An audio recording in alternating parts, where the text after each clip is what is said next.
وہ ایک فقیر تھا، بازار سے گزر رہا تھا تو لوگوں کو دنیا میں کھوئے ہوئے دیکھا تو دل میں رحم جاگا، تو ان کو سمجھایا کہ یہ سب کچھ دنیا ہی نہیں ہے، اس دنیا کے بعد بھی کوئی جہاں ہے، تم نے کسی کے حضور پیش ہونا ہے اور اپنے اعمال کی جواب دہی تمہارے کندھوں پہ ہے، تو آؤ اپنی آخرت کو یاد کرو اور اپنے رب سے تعلق جوڑ لو۔ لوگوں نے کہا جا بابا کام کر، تجھے کیا پتہ کہ دنیا کی لذتیں کیا ہیں اور ہم کس کام کاج میں لگے ہیں، جا اپنا کام کر۔ وہ شخص دل برداشتہ ہو گیا، وہاں کھڑا ہو کے آنسو بہانے لگا۔ کوئی شخص گزرتا ہوا رک کے کہنے لگا کہ کسی نے تجھے تنگ کیا ہے، کسی نے تیرے اوپر کوئی زیادتی کی ہے، تم کیوں رو رہے؟ اس نے کہا کسی نے کوئی زیادتی نہیں کی، بس ان کے رویے نے رلا دی۔ کہا کیا ہوا؟ کہا گزر رہا تھا، ان کو دنیا میں کھوئے ہوئے دیکھا، دل میں خیال جاگا کہ ان بندوں کی اور رب کی صلح نہ کروا دوں۔ تو کہا پھر کیا بنا؟ کہا وہ تو مان گیا تھا، یہی نہیں مانے۔ وہ تو کہتا تھا لے آ میری دہلیز پہ، میں سارے گناہ معاف کر دوں گا، ہم تو مائل بکرم ہیں، کوئی سائل ہی نہیں، لیکن ان سے بات کی تو یہ نہیں مانے۔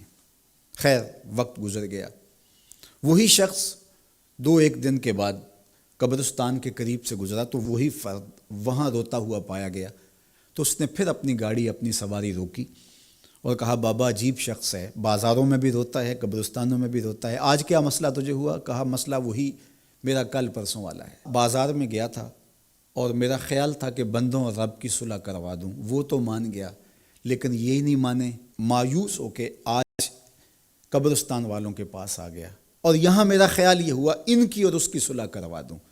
تو بڑی دلچسپی سے پوچھا کہ آج کیا بنا؟ کہا آج یہ مان گئے ہیں، وہ نہیں مانتا۔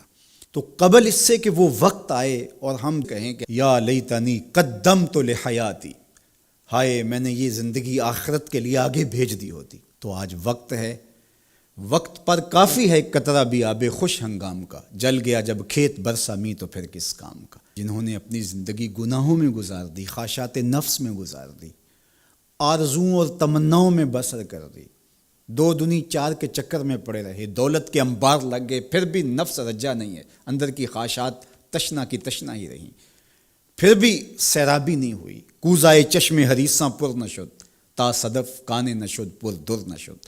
رومی علیہ رحمہ فرماتے ہیں حریص کی آنکھ کا پیالہ نہیں بھرتا، کہا کہ جب تک صدف کانے نہیں ہوتا اس میں موتی نہیں آتے، اور سادی شیرازی بولتے ہیں کہ پیٹ بھر جاتا ہے آنکھ نہیں بھرتی۔ تو ساری زندگی حال من مزید کے نعرے لگاتے رہے، جتنا بھی میسر ہوا پھر آگے بڑھتے رہے، آگے بڑھتے رہے، کسی جگہ پہ بھی فل سٹاپ نہ آیا اور زندگی یوں گزرتی رہی، بسر ہوتی رہی اور اپنی زندگی برباد کر دی، حتیٰ زرتم المقابر، یہاں تک کہ قبروں میں جا پہنچے۔ تو آج اپنی آنکھوں کے سامنے موت کا رقص دیکھ رہے ہیں اور ہم پوری کائنات کے اندر دیکھ رہے ہیں کہ جو وسائل سے مالا مال تھے، جنہوں نے دنیا کو تسخیر کرنے کا دعویٰ کیا تھا، جن کا خیال یہ تھا کہ ہم ہر طرح کے حالات سے نپٹنے کی صلاحیت رکھتے ہیں، ہمارے پاس تمام وسائل میسر ہیں، لیکن آج کس طرح بے بسی کی تصویر نظر آتی ہیں۔ تو انسان کو سمجھنا چاہیے کہ اللہ کی طاقت کتنی ہے۔ ایک تو قیامت کے دن جب لوگ آغوش موت میں ہوں گے اور بڑے بڑے متکبرین، سرکش، متمردین، بادشاہ، شہنشاہ، کج کلا آغوش موت میں ہوں گے، تو اللہ تعالیٰ فرمائے گا آج کس کی بادشاہی ہے؟ تو کوئی نہیں بول سکے گا۔ اللہ فرمائے گا انا المالک، میں بادشاہ ہوں۔ فرمائے گا این المتکبرون، تکبر کرنے والے کہاں ہیں؟ کوئی سر اٹھانے کے قابل نہیں ہوگا۔ اللہ فرمائے گا میں ہوں متکبر، کبریائی مجھی کو زیبا ہے۔ تو یہ کل جو ماننا ہے تو اچھا نہیں کہ آج ہی مان لیں اور اپنی زندگی کو اس کی راہوں پہ لگا لیں۔ تو یہ مختصر زندگی اللہ کی امانت ہے، اللہ جل شانہ ہمیں اس زندگی کو اس کے راستے میں لگانے کی توفیق دے۔ یہ آزمائش کی گھڑیاں، یہ سزا کے جھٹکے، یہ عبرت کے تازیانے، یہ ہمارے سمجھانے کے لیے ہوتے ہیں۔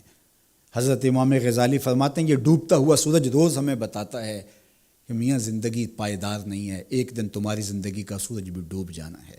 یہ پھیلی ہوئی قبریں، یہ جوانی سے بڑھاپے کی طرف بڑھتے ہوئے لوگ، یہ اٹھتے ہوئے جنازے، یہ سب کچھ تمہیں بتاتے ہیں، تم سمجھو اور اپنی زندگی کو خیر کی راہوں پر ڈال لو۔ یہ دارالعمل ہے، وہ دارالجزا ہے، پھر دارالجزا میں عمل نہیں ہوگا، پھر پچھتاوا، پھر ڈاڈا پچھتاوا، سخت پچھتاوا، حسرت پہ حسرت، دکھ، اذیت، ہائے کوئی چیخ چیخ کے کہتا تھا، میں اس کی بات مان لیتا، میرے گھر میں قرآن پڑھا تھا، میں کھول کے دیکھ لیتا، میں مصلحین کی بات سن لیتا، میں اٹھتے ہوئے جنازوں سے کچھ سمجھ لیتا۔ تو کل جو پچھتانا ہے تو آج ہی پچھتا لیں اور اپنی زندگی کو اللہ اور اس کے رسول کی راہوں پہ لے آئیں۔